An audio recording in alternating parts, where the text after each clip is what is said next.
T minus 50 seconds.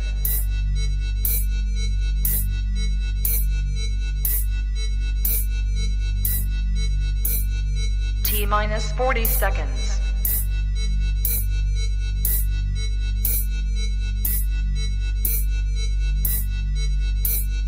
T minus 30 seconds.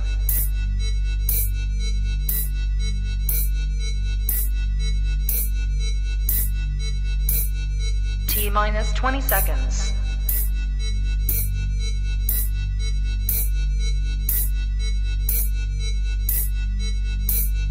Ten, 9, 8, 7, 6, 5, 4, 3, 2, 1, 0. Own it, own it, own it, Kong. I own it. It did. Women's Wrestling Talk, the #1 women's wrestling show on the planet.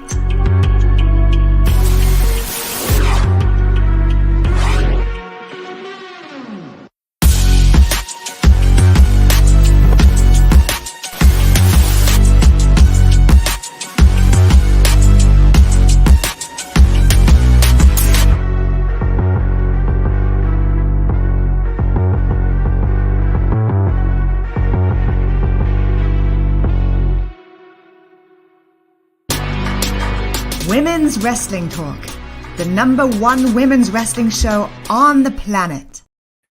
Happy Monday, good people. My name is Gerard Bonner. They call me the Professor, and this is WWT Live on a Monday as part of Women's Wrestling Talk, the #1 women's wrestling show on the planet. And by God, we've got a lot to talk about here today. All things in terms of the fallout from Forbidden Door, some more history for the tribal chief, and a lot more. But guess what, family? I am not alone. You probably wouldn't want to hear me talking by myself. Anyway, I've got the good brother hanging out with me. Good brother Ced, fresh off of his birthday. How are you, kind sir? Happy birthday. Thank you. Thank you. I am great. I am aged, but I am feeling refreshed. This is a little bit of a light recovery day, but I didn't want to miss out on this because we're on the heels of a very great show. And there's a lot that happened this weekend, a lot of good stuff. Yes. And for the first time in a long time, it feels like there's a lot of good buzz about wrestling. Yes, yes, yes. And I would be remiss, by the way, hey, cool gamer, I see you there. And shout out to all who are or will be joining us in the chat. Looking forward to another fun conversation, as we tend to have here on WWT Live whenever we get together. But I would be remiss if I did not mention new hair, new do, new look. Who this? Like, you cut your hair, bro. I cut my hair. So, yeah, let's just say Fro Fridays will be on hiatus for an extended period of time. An extended But no, it was way overdue. It's way overdue. Golly. So if you don't mind telling the people kind of what led to this moment, because we've been kind of rocking with you on the Fro for a bit. Man, so really it was something I was pondering for a while. I think this is like my natural get down, is to have the wave, stuff like that. But when I went through ACL surgery recovery, it was kind of like a gritty season where it was like, all right, we're not worried about them, we're just gonna work. And I just carried that through since last August. So I'm like, man, and it's getting hotter. So I'm like, let me just go ahead and just rip the Band-Aid off. Wow. And I tried some things during this time period. Like I tried locks, I tried braids, I did these things. I had fun with the follicles before I made the decision. Got you. Okay. So like I got my rocks off, and now it's like, all right, let's reboot. Let's reset. Nice, nice. Well, as one who likes hair myself, I can certainly appreciate that. And, I wish I had the patience to get to that level. I really did. But nowadays, there's technology. So if you see me next week with some locks, mind your business. Mind your business. We won't argue. We will not argue. We will let. Just gonna have to just let it rock. This episode never happened, if that happened. After all, what we're seeing now is a rarity. This might actually be AI. You might really have the locks and the Fro, and we just are being trolled right now, which is all. They're doing that with the AI now, and like we're getting pictures of certain athletes coming out that didn't exist, but people are kind of falling down a rabbit hole of belief, and then it becomes mainstream news. It's happening every week. That's exactly how it happened. Shout out to you, Casey. Good to have you with us. The internet wasn't safe. Dwayne is Pierre already talking about this cut. So yeah, I think you're going to be a good topic of conversation today. But with that said, we got If you guys could have seen Gerard's face when we hopped on before we went live, it was like a legit gasp of shock, like legit. It was. I was not prepared. So, but I get it. I always get a little trauma when it comes to haircuts for obvious reasons. So, trust me, I'm there with you. Well, of course, all of the talk from the weekend is about last night's Forbidden Door, the joint pay-per-view between AEW and New Japan. And they certainly made quite a bit of noise. You want to tell us about some of that noise that they made last night, Sid? Well, the whole entire internet is talking about Forbidden Door and how successful it was. We already know, just talking about sales. For me, the success was more so the in-ring activity and the engagement that I saw. Mm-hmm. So all the videos being reposted, all the talking points about certain spots and matches, it was just very engaging of an event. And I think this might have been one of the successful events as well when you're talking about engagement. So really cool to see. This is the second Forbidden Door, and there were a lot of speculation as far as the match card and them not having a match card build for a certain period of time. For them to kind of, for lack of better words, knock it out of the park, that's a nice feather in the cap for a still very young company. Absolutely. To have everybody talking about your show. Listen, and this goes on in the urban community. I feel like there were more people talking about Forbidden Door than the BET Awards. Oh, then there's that. I wasn't going to make that comparison. However, it's a thing. It's a thing. It's a thing. I know I watched Forbidden Door and peaked at the BET Awards, and the peaks that I had, I was like, I'm good. I'm not missing much of anything right now. So exactly. Yeah. Forbidden Door was certainly very, very special. And it's interesting. I know we spent some time Friday really digging into what to expect from AEW these days. And, I'll reiterate it for some who may have missed that conversation, but it is to say that AEW really is a completely different product. Their approach is different. And I genuinely believe that this is for the hardcore wrestling fan who follows multiple promotions, who, pays attention to the history that's going on in these spaces. And so as a result, they end up getting, I believe this with any product, when you figure out who your target audience is and you market toward them, success is the only answer. The problem comes when you start marketing to an audience that isn't yours. That's when you're going to get people who are rejecting and who aren't very interested. And so some of the numbers that have come in from this are pretty astounding. And I'm going to run off some stats that's going to really blow you guys' minds. For one, the live gate for Forbidden Door equated to $1.2 million US, which is about 1.6 million in Canadian dollars. That there's no non-WWE pro wrestling show that has held that live gate in North America. So just consider that. Consider also that this is, as of right now, the biggest live gate in the history of AEW. Now, that will officially be eclipsed by All In once we get to All In. But for right now, it's going to hold that record. Here's another interesting number that I think is going to blow a lot of people away. It is the third biggest pro wrestling gate ever in the history of Canada. Just think about that. Think about all the shows that happened in Canada. The two that were bigger than this, are you ready? WrestleMania 6, which was Hogan and Warrior, and WrestleMania 18, which was Hogan Rock. In both of those cases, WrestleMania 6 had a gate of 3.5 million. Again, that's 1990. So that's a lot of money now. And WrestleMania 18 in 2002 was 3.85 million. Now, here's what we may be forgetting. Okay. There was another really big show that was held in Canada earlier this year with a rather rabid audience. That would be Elimination Chamber, that was held in February in Montreal. Forbidden Door had a gate that was $200,000 more than Elimination Chamber. Yeah, you So gotta I let that just need breathe, to, because like we the need to let that storyline for marinate. Elimination Chamber, we know what that was about. So like, So wow. consider that.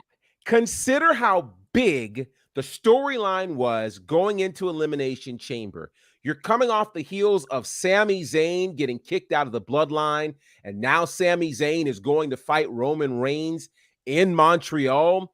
That place was rabid. And so for all of the talk that we have about there was no buildup to this, well, what buildup did you need if, think about this, if without a buildup, this card pulled in $200,000 at the gate more than WWE's Elimination Chamber, this is massive. So I really think that, you know, we have to kind of really tip our cap to AEW, to Forbidden Door. People have given AEW a hard time, but let's be very, very clear. 14,000 people, $1.2 million, the largest gate for a non-WWE event in history in North America. AEW's onto something, and they figured it out with this card. I mean, this was, and again, they sold this at the time with no matches announced, and then ultimately with just 2 matches announced at the top of the month. So this is a really, really big deal, and I want to commend AEW. The people are talking, as we love to do here, so let's talk about it. Boza is here, says this happened last year in terms of the no buildup with every AEW. The buildup sucks, but the show delivers. And as we said before, the audience for AEW doesn't necessarily need the story retold. They kind of depend on that, and they market to those kinds of fans. Boza says, in a weird way, they told Impact to bring it on August 20th with their second show with New Japan, Multiverse United. Now, I got to remember exactly where that show is going to be. I thought it was going to be at the 2300 in Philly. Correct me if I'm wrong, somebody, and I'm sure somebody will.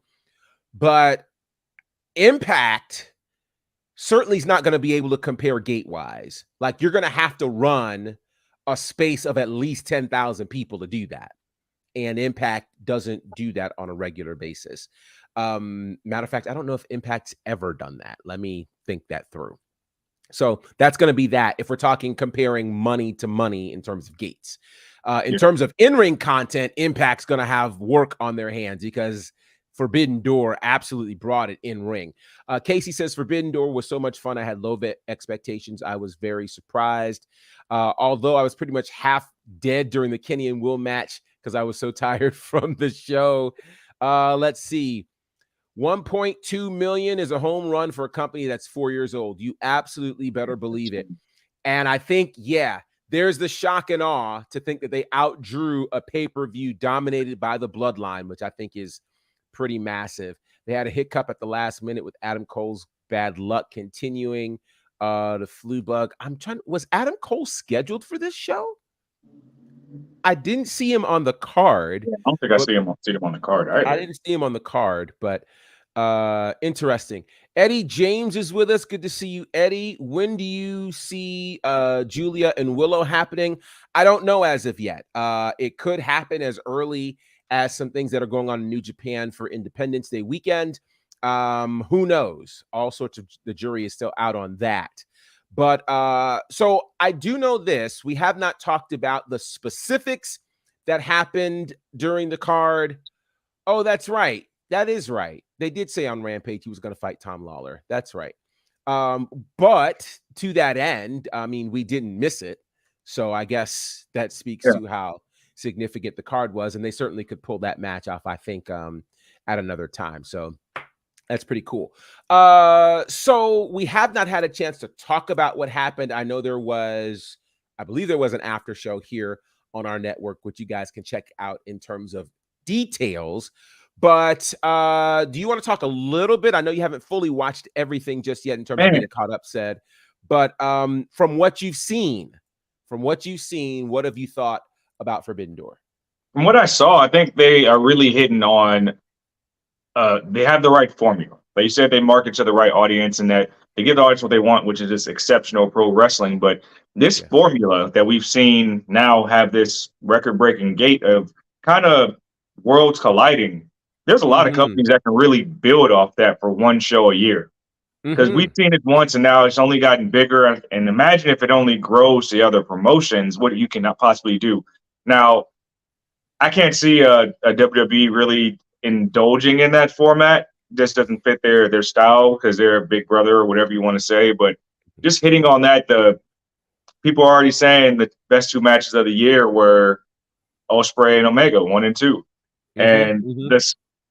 the stops, the false finishes in that match were just beautiful. Just watching it back again and just seeing, and there's a lot of talking points to that match about certain bumps that you would take and stuff like that. But just being in that moment live and seeing that, just Mhm. like Mhm. wow, Yeah, wow, yeah. that's exceptional match.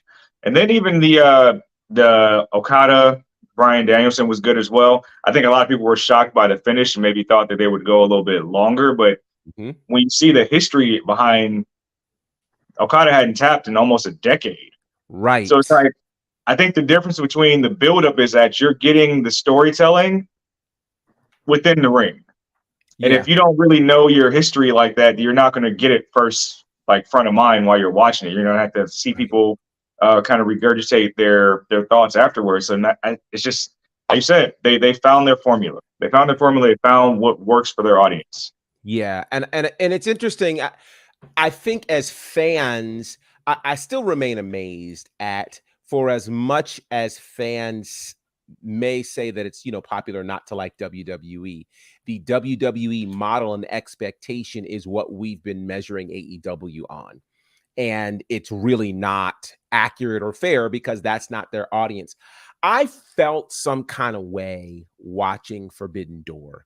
And the way I felt was, holy cow, there's 15,000 people in this arena that love wrestling like me. Yeah. Like, and I'll say this, I am a fan of WWE. First of all, I love pro wrestling, period.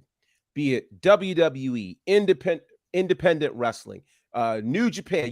I love wrestling. And I am totally good seeing the varying flavors of the sport. There is totally room for all that WWE is doing, and they're putting out an amazing product right now. AEW has really hit their stride. I mean, like they figured it out. And I'll say this, not even the arrival of CM Punk has managed to derail this yet, which is exciting to me, right? Impact is, knocking on all cylinders. As we saw last night, New Japan is crushing it. This is a wonderful time to be a pro wrestling fan. And I'm hoping that all of us, no matter which flavor of pro wrestling we like, we can find the thing that we like and we can really enjoy it and be daring enough to try something different. You might be surprised if you like it. So you mentioned we'll go. Yeah. You mentioned Brian Danielson, of course, his match last night with Kazuchika Okada, the main event for Forbidden Door. As you mentioned, a tap out there for Okada. But if you watched the match, you notice there was a point where Danielson was holding his arm, and he really could only use one arm at one point. And so it has been revealed that he's going to miss about 6 to 8 weeks after suffering a fractured forearm during that match. He said that it happened basically in a freak accident where Okada gave him an elbow drop about 10 minutes left in the match, and his arm wasn't in a safe space, and his arm got caught. So yeah, it was a crazy match, and Brian Danielson being out for 6 to 8 weeks, I think, strangely enough, only adds to the mystique of Brian Danielson and the mystique of this match. Like, it was just so special. I think it'd be wrong to see him turn up and wrestle Wednesday night. Like, we don't need this. You've proven that you're the best in the world. And there's a part of me that's actually very glad that he won that match. I've wanted him to be able to have the kinds of matches that he wanted, and he really, really has. So shout out to him and Okada. Meanwhile, I want to go back to another point you made, and there's a lot of talk right now on the internet about this Omega Ospreay match, which went about 40 minutes. It was pretty incredible. There were a couple of spots that have had people talking, and I've seen wrestlers and fans alike saying, don't get any ideas, don't try this at home, because it was downright dangerous. I want to pose this right now to our chat, and I want us to get into a discussion as well. Those who had a chance to watch this match last night and any clips from the match, did you think that the match was too dangerous? Said, what do you think? Well, you know, I love beautiful violence, and Yes, this was more like, I felt like this was orchestrated violence. There were certain spots that just kind of make you jump and cringe because it's not often. My too much stems from like high spots. okay. When I see like very dangerous high spots, or if I see certain types of weapons or flammables being used, I'm like, all right, that's too much. You know, I don't need you to bring that element of realism into wrestling. But this was like just right, because it told the story, and it told like, I really need to climb this mountain, which dating back to the New Japan show a month or so ago, this was Will Ospreay saying, I need to get my lick back. I need to climb this mountain, but also painting Kenny Omega in that light as this unconquerable being the entire match. So again, telling the story within the match. Was it violent? Yes. And I've seen the talking points about, hey, Kenny shouldn't be doing this, taking these type of bumps in a contract year. He's already bandaged together. But that's how you know somebody's doing it for the love of the game. Right? He's putting on this show to not only entertain fans, but take them through a wall of emotions and kind of bring you into this space with him. So, like, I'm just thankful that both guys came out unscathed, seemingly healthy, and you don't see that often. I mean, you don't see this type of match often with those type of spots and false finishes. Like, very good stuff. I will say this was very much a New Japan style match. Very much New Japan, Wrestle Kingdom. This is very much what you would see for those who don't normally get to watch New Japan. And we've got the comments flying in.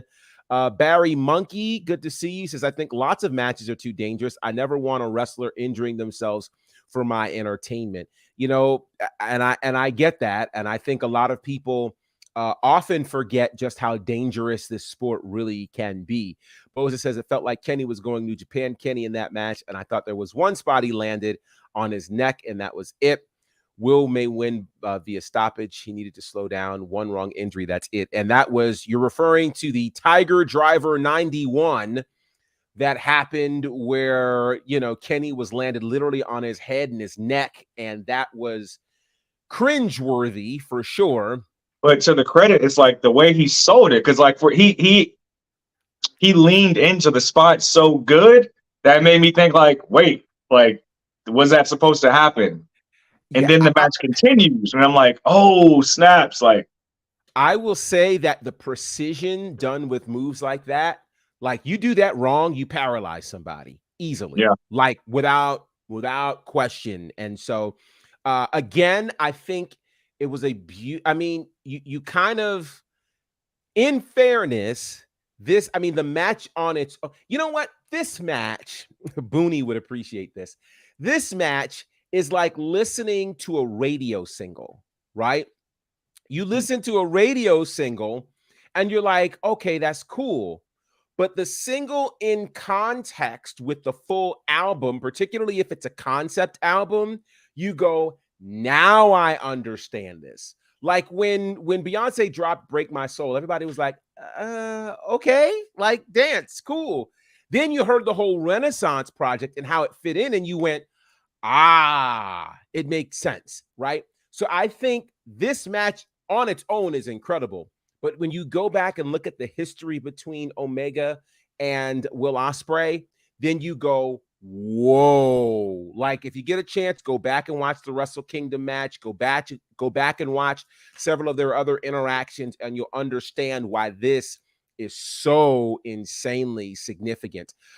Casey says, too dangerous? Not for me personally, although there was a move when I believe Will gave Kenny a pile driver of some sort and he landed on his neck. Yeah, that's that Tiger Driver 91 that we're talking about. But this is strong style. This is what New Japan is known for. And it's pretty amazing for sure. So what a great match. I do want to get to a comment that was made earlier, which was still talking about the show, from Casey saying the Jungle Boy heel turn was unexpected. He thought Hook was turning.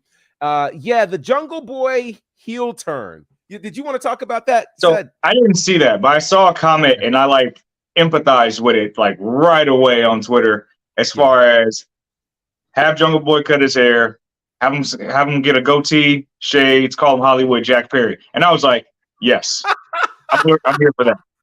I'm here for that. Hollywood. Just because I feel like that would help him lean into maybe something that's more natural. Okay. Well, maybe not. We'll see. But I think that's how you continue to elevate him going heel. Mm-hmm. And it also kind of long-term storytelling. Christian was right. Christian bringing this out of Jungle Boy. Maybe they have that reunion at some point with those three. So, which is a thought I saw running on Twitter as well, and I was like, "Wow!" I had forgotten about that, which is crazy. Also, what was so powerful about it was either it was sold exceptionally well, or Taz didn't know it was coming, because Taz's reaction is what equally made that as significant. Taz watching his son get turned on and Taz being overcome the way that he was, trying to remain professional, but letting out an obscenity or two. And now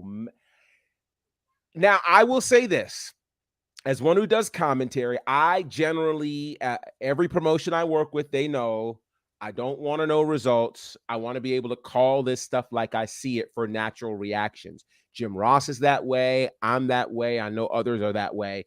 So if that was indeed what Taz experienced, it was beautiful. It was incredible. It just was perfect.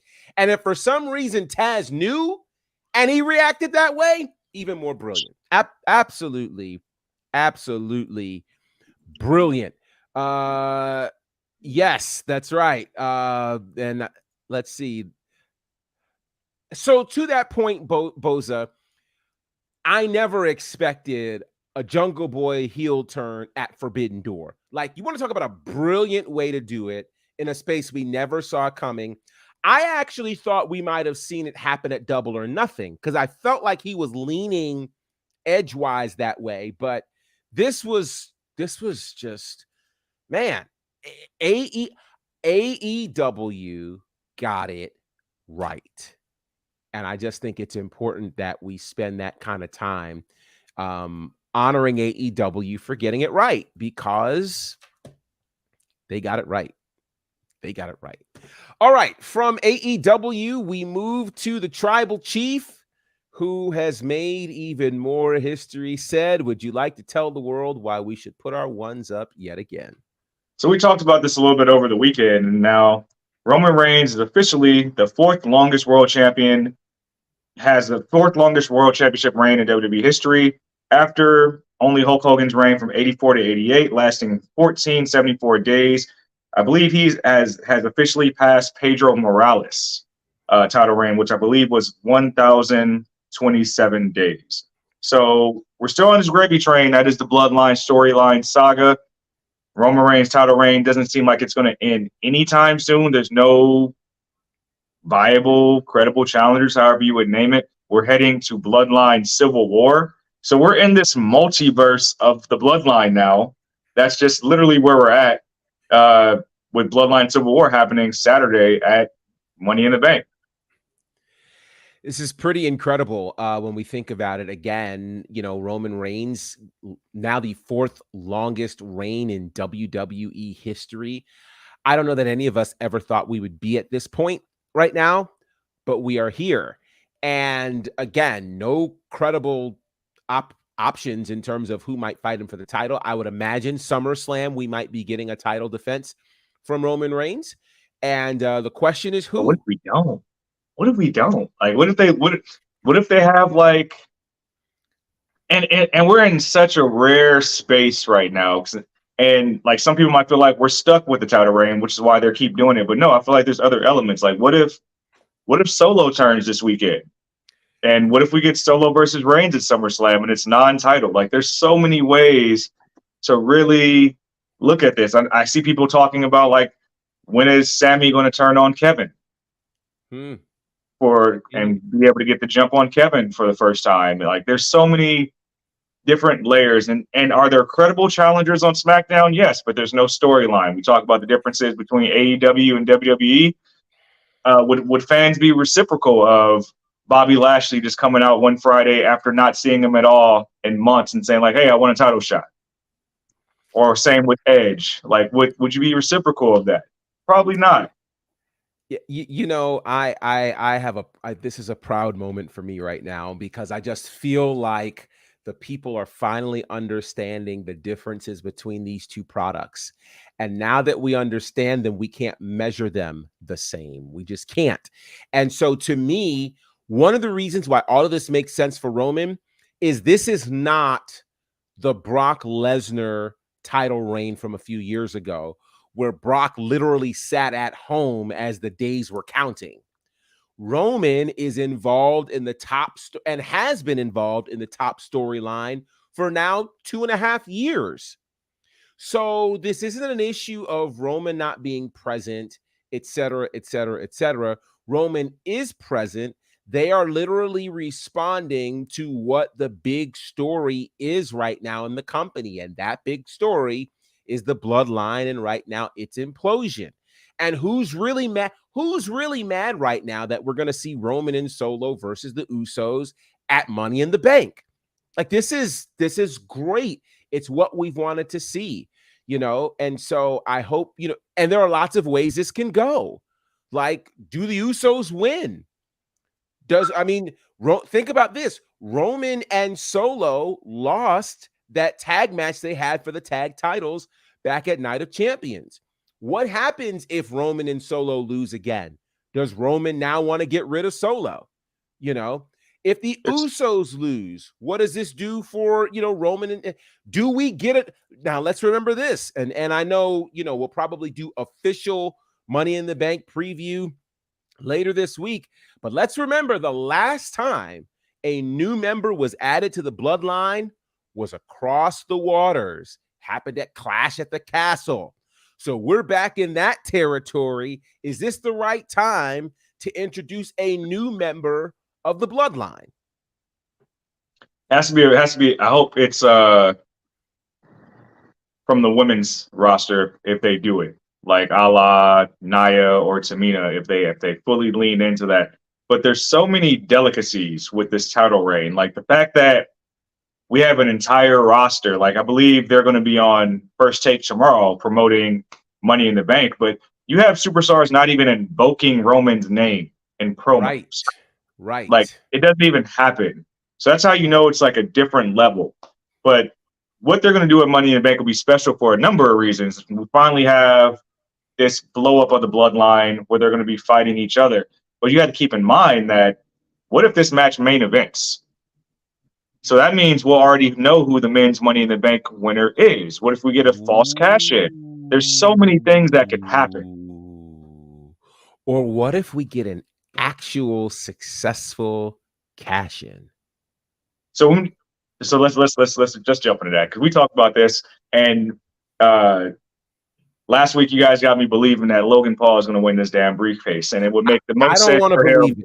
I don't want to believe that. I just don't. And it makes sense for him to cash in on Seth because they just fought a couple months ago, but he fought Roman a year ago in Saudi, so that there's still storyline there for some type of false cash in, or even if they would never pull that trigger. But what if it? Just what if? I think the internet would blow up if Logan Paul won Money in the Bank, and cashed in on Roman, whew, the internet would blow up. But at the same time, media would go crazy, and who knows? This is what I It's the love. fact that we can see the tea leaves as like why it works is the problem. Right. It's all surrounding social media engagement. It is totally that. Or imagine LA Knight winning and cashing in on Roman. Like the people would go crazy. They would go nuts. I do feel like something memorable is going to happen in London for two reasons. Reason number one, obviously they don't do pay-per-views in London every day. But reason number two, a month after this in August is All In.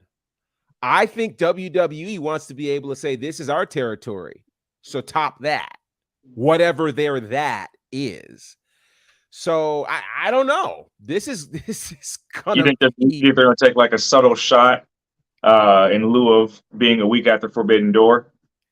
I mean, here's the thing. Anything can happen, which is so exciting right now. Boza, let me go back to this comment who said, does the men's Money in the Bank try to cash it on Roman? I think now is probably the time where Roman is the weakest, particularly if they lose that tag team match. They lose that tag team match, he doesn't know what's going on. And then boom, somebody cashes in. If that happens, would Roman come across as desperate as he's on day 1030 and he doesn't have the Usos? If the cash-in happens, would Roman come across as desperate? Or if they win, I probably should have caught that right as you dropped that. WWE likes to do things like that when they go overseas because things like that don't happen, which could be either the Logan Paul situation or not. When the India experiment failed and AJ beat Jinder for the WWE title, to my knowledge, it's the last time a men's world title changed hands overseas. That was a significant moment. Failed? Uh-oh. Go ahead. Go ahead. The Jinder Mahal title reign was amazing. It didn't fail. I think we need to redefine what failure means in this particular context because it did its job. But to counter your point, I think Roman is the most dangerous right now. I think he's back into the pandemic mindset that he was in 2020 when we had the no crowd, no audience shows where it's just going to be a lot more violent, a lot more less merciful with his cousins. And they haven't showed that on TV yet, but I think that's what we're going to start seeing. Is like I'm in this role because I have to be, and why are you making me do this to you? You just literally took me back to those pandemic. Who can forget the pandemic Hell in a Cell match he had with Jay? Like the violence. And again, we think about it, with your brothers, with your family, with your friends, you always push the envelope a lot more in the ring. And so we could see a very violent match happening this Sunday. And Boza was Saturday, excuse me. And Boza was referring to a new member joining the Bloodline. I think it's very possible to happen there in the UK. I think it's extremely possible. I have a fun question. Like we always think about, obviously, Samoan family members being added to the Bloodline, whether it be like a Naya, Tamina, or some of the people that are in development or in other companies. Who's a non-traditional family member that we can actually see added to the group? I know we were kicking around the Apollo Crews graphic a couple weeks ago, but like who is possible in that world? Pose that to you guys in chat. Who would you guys like to see added to the Bloodline? Not in like that Sammy role, but like in a non-traditional sense of family. It's interesting that you mentioned that. That reminds me obviously of Sammy, but it reminds me also of when Owen Hart joined the Nation of Domination. It was just kind of one of those spaces where, like he said, enough's enough and it's time for a change. That's an interesting question. And my brain is kind of trying to run through people who could. Now, here's a name. This is going to sound really off to some, but it would stand to make sense after some of the things that have happened in the last couple of weeks. Braun Breaker. And I say Braun Breaker because he's fought the world champion and took him to the limit. I think after you have fought the NXT champion and you fought the world champion, there's not much left for you to accomplish in NXT. I think him making this particular move would allow him to be super tough, because I think at this point Roman may be looking for somebody who could really protect his neck and who could really gain from him. And so Braun Breaker, I think, could be a possibility. We've got some answers popping up in the chat. Bobby says Apollo Crews. I like that. I like the other one I see. Yeah, Zion Quinn. I think that could be a great move. Right, just because he's that free agent pool, correct? Where He certainly is. who hasn't showed up or done anything yet. Because immediately I thought about the free agent pool, and I thought Odyssey Jones, who got drafted to Raw but hasn't shown up yet. When you think about somebody that this could elevate as far as getting the screen time and kind of that, like you said, protect your neck role, kind of a enforcer of the same ilk of Solo Sikoa. Yeah. I like that. Let's see. Like somebody that would get the Usos back in line is what I immediately think. And then there's Casey with Mama Benjamin. That's great. That's great. Shadow Ranger, good to see you. Shadow Ranger says no one. The bloodline doesn't need any new members. That's interesting. And let's see. Castellar Daniel Garcia says, do not add Omos to Roman. No, I don't think Omos would fit in there. That didn't come across my mind anyway. But interesting thought, because to your point, yeah, the bloodline needs somebody. I think when you consider how instrumental the Usos have been to this title reign, you know, what happens when there aren't any Usos? Is Solo enough? That's a great question. Oof. Yeah, because I feel like at this point, they're while we're going to see a more violent Roman Reigns, I believe, I feel like there's going to be another trick up the sleeve here to be like, hey, I'm going to get my family back in line. Yeah. It could be like, I never needed the Usos. I have these two guys or this person. Right. Interesting. Very interesting. And we'll certainly be keeping our eyes out to see what happens this Saturday. I keep saying Sunday. It's a Saturday pay-per-view. And remember, it starts at 3 p.m. Eastern. It's going to be happening live from the UK. There's a 5-hour time difference in the East Coast. Obviously, that means 6 hours on Pacific, and then figure out the rest of your time zones in there. But it'll be an early Saturday pay-per-view, which I think will be a lot of fun. All right, we're almost done. I want to skip to a story that we have not had a chance to talk about yet, but I think it's important, and it involves Impact and a superstar who has made a decision from a free agency standpoint, since we just mentioned free agency. He's decided to hang out with Impact. You want to tell us about that one, Ced? Yeah. So go for it. We've been looking at this for a while, and I think the story came out just last week. But Moose has been hanging around in Impact Wrestling. It's reported that he has signed a new contract. And we learned, Fightful has actually learned some details of the specifics. And they learned that there was interest from other companies in bringing in Moose. But as of now, that hasn't led to any serious talks. His new contract is for 2 years and will carry him into the summer of 2023. But that doesn't seem right. Not 2023. It should be longer than that. No, but the contract is said the contract is said to have had a significant improvement over his last deal. So we'll be seeing Moose and Impact after he officially ended his free agency tour. For sure. And I apologize. I think we had the wrong article on that one. So no harm, no foul on that. But Moose has definitely signed a longer contract. According to Moose, it is the longest contract of anyone in Impact. And he basically is going to be an Impact guy until he's done. That's what Moose has said. So shout out to Moose. I must admit that I am sort of surprised by this. And I'm sort of surprised because I certainly would have thought that someone of Moose's ilk would have tried his hand at least by going to NXT and seeing what life could be like in the WWE. He fits that kind of build. But with that said, perhaps there was more of an opportunity for him to stand out in a place like Impact as opposed to blending in a place like WWE, who has its share of large guys and the like. So Moose, a former multi-time world champion in Impact, is staying in Impact for the foreseeable future. He will be there for quite some time. So shout out to Moose.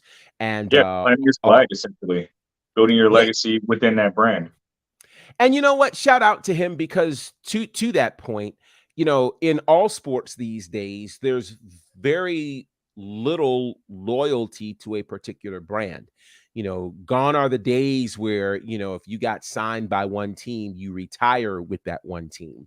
You know, I think Mamba may have been among the last to stick with one team throughout his career.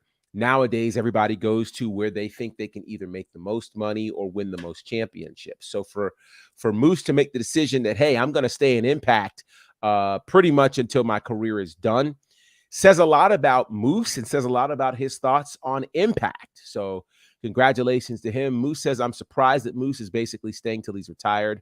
I think Impact is a safety net for him. Impact is a small fish where he can shine, but in WWE, he would have to work for it. That's an interesting take. So basically, Damian Lillard is what you're saying. Oh my. Oh my. Oh my. You know, it's interesting. And you could make the argument that there are people who are in WWE who are doing the same thing, folks who might perhaps you know, be collecting a paycheck in catering or taking easy matches instead of going perhaps to the indies or somewhere else where the company might be built around them.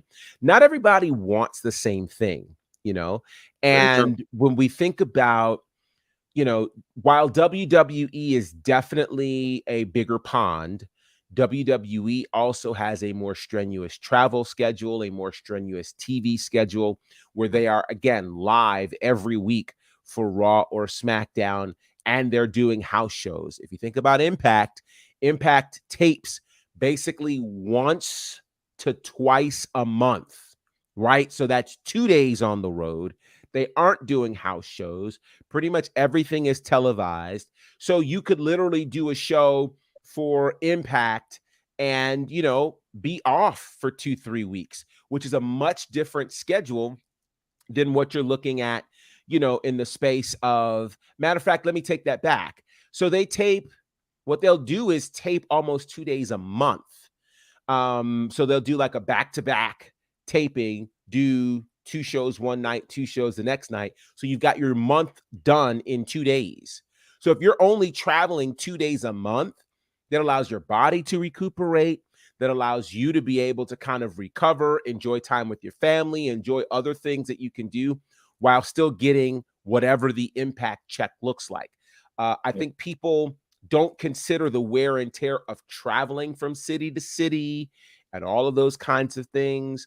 And again, another music reference, you know, selling 10,000 units as an independent artist and you're collecting all the money is far different than selling 100,000 units and you're signed by a label where that label is going to recoup a bunch of that money and you may not see it. So absolutely. There's that. Let's see some other thoughts here. Shadow Ranger, how you're used is important. Sure, there are bigger cakes out there, but you have to ask, how big is my slice going to be? That is a great thought. And he's built legacy. And he's built legacy in Impact. And I think that stands. I think he's always going to be a main event guy in Impact right now, you know, and that there's a lot to be said for that. Barry says Moose is loved by Impact fans. I don't think he's going to draw new people in. Now, that's an interesting thought, you know, questioning whether or not Moose is a draw. I mean, people can be used in different ways. I think draw is a very subjective term. Sure. Like, I think when people think draw, they think of like the bigger names, like, oh yeah, Dwayne Johnson's going to put butts in the seats. CM Punk's going to put butts in the seats. But when I think about those scenarios as well, you always need the right antagonist to build the match or build the story as well. So I think Absolutely. draw is very subjective in that regard. Yeah, it's interesting also because again, everybody's drawn by something different, you know. So whoever's at the main event space may not be the thing that got you to tune in. You know, it could be like in the case of WWE, as much as many love the bloodline, that's not the only reason we're tuning in. You know, we've got other things that are pulling at us. And so AEW is another great example. You know, we're watching that for multiple reasons right now. So it's interesting. Either way, congratulations to Moose for this decision, which leads me to one more story, which I think is extremely interesting. What if we told you that, well, a certain wrestling company might be considered for an Emmy award? How about that? Said, let's talk about this one, man. Man, so it's looking like AEW Dynamite and AEW All Access are listed on the Emmy nomination ballot. So we're talking about a very young company that we just talked about at the top of the hour, riding a really big high in Forbidden Door, possibly has the opportunity to nail an Emmy award. That's a really big accomplishment if it were to happen. But just the nomination alone speaks volumes of how the company is perceived outside of this wrestling bubble of the internet.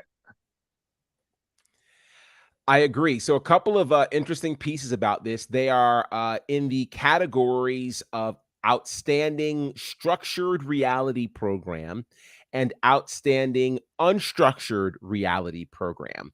So All Access is under the unstructured reality program. Dynamite is listed under the outstanding structured reality program. But I do think it's important that we understand this. They are currently in the first round nomination ballot. So I need to explain how these ballots work.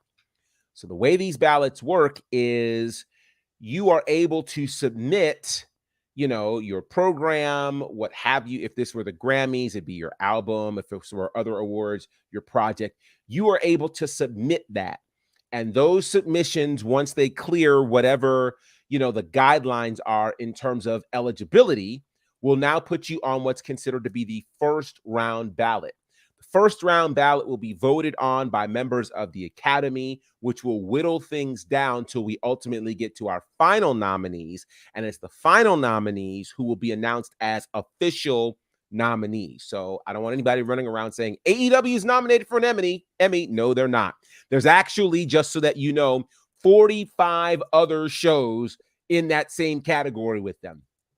Let's liken it to, we don't get very political here, but you might know about this. Let's liken this to a primary, right? When you have a primary and you have, say, 7 or 8 people running, and they, you know, use this primary to whittle down to our final 2 or final 3 that'll end up as the ones on the ballot. That's what we're looking at here. So AEW will have to go through a few rounds on this, but we'll find out in a little bit once we get to the final Emmy nominations if they actually made the cut. And the Emmys, I believe, are happening in September. If they do make the cut, this will be pretty amazing for sure. That'll be very unique if they make the cut, honestly.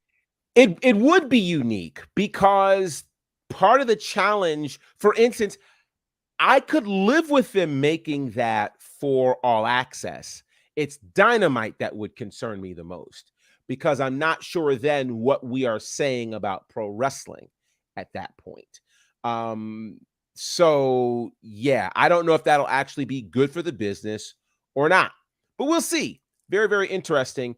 With that said, we've got to get out of here. Interesting point from Barry Monkey. There was a debate in the UK Parliament a few weeks ago. Is wrestling a sport or theater? And that deals with arts funding. See, so this is what a cliffhanger to end the show with. This is part of the real challenge that I believe impacted our business negatively going back to the 80s. You know, when that whole 2020 special was done and, you know, Vince McMahon decided to stop calling the WWE pro wrestling and start calling it sports entertainment. A lot of it was done to try to, you know, get around certain taxes and certain different things financially, but it now puts the sport in a weird space. Do you get sports funding? Do you get arts funding? How does it work? And it just gets real convoluted, and it's kind of crazy. And now it has fans trying to parse between what we're seeing athletically and what we're seeing in terms of story. Far more complicated than it needs to be. Anyway, with that said, we've got to get out of here. We have to double back to that in a couple of days, because that's something. That's a heavy thing that really, I think, requires some more discussion. But before we get out of here, of course, Said, let the people know how they can get a hold of you. You can follow me on Twitter at Said Says, that's CEDD_SAYS. On the gram, it says the answer. And I write articles for Daily DDT. Dormant podcast, hopefully to return, called We Got Next. Look for that on your different types of podcasting apps, whether it be Apple Music, Spotify, you name it. We'll be back really soon. Awesome sauce. Of course, you guys can check me at Bonnerfied on all of the aforementioned social platforms. You can check out my commentary work with Southern Honor Wrestling on IWTV, also with Battle Slam on Fight TV. And tomorrow night, I'll be doing some more work with the Nightmare Factory as we welcome their brand new class, their new graduates. And that will be on YouTube, on their YouTube page fairly soon. And of course, you can check me out here at WWT Live. Speaking of WWT, we have lots of shows here at Women's Wrestling Talk. We're going to tell you all about those in just a few minutes, but I want to make sure you're following us on the socials at WW Talk Pod. Make sure you're following there for great content, great conversation. Also, some amazing articles you can find on our website, www.talkpod.com. In fact, if my memory serves me correctly, there's a new interview with Bianca Belair, the former women's champion. That is on our site, so you can definitely check that out. Want to shout out all of you guys in the chat. Yes, sir. Seb, were you going to say something? Shout out to Bianca Belair and Montez Ford, who just renewed their vows this past weekend in Las Vegas. They renewed their 5 years. That's right. 5-year wedding anniversary for Bianca and Montez. Congratulations to them. Shout out to all of you in the chat. Barry Monkey, the Shadow Ranger, Boza, Daniel Garcia, as in Castellar, Casey, Bobby Batista, Shadow Ranger. I think I've hit just about everybody. Eddie James. All of you guys are rocking with us. We appreciate you hanging out with us. Remember, we're not the only show here in the Women's Wrestling Talk family. There are several others. I want you to get connected to those. Of course, you can check out what we're doing with WWT Live every Monday, Wednesday, Friday. Same bat time, same bat channel. Until next time, check out all of our great shows, and we'll see you on Wednesday as part of Women's Wrestling Talk, the #1 women's wrestling show on the planet.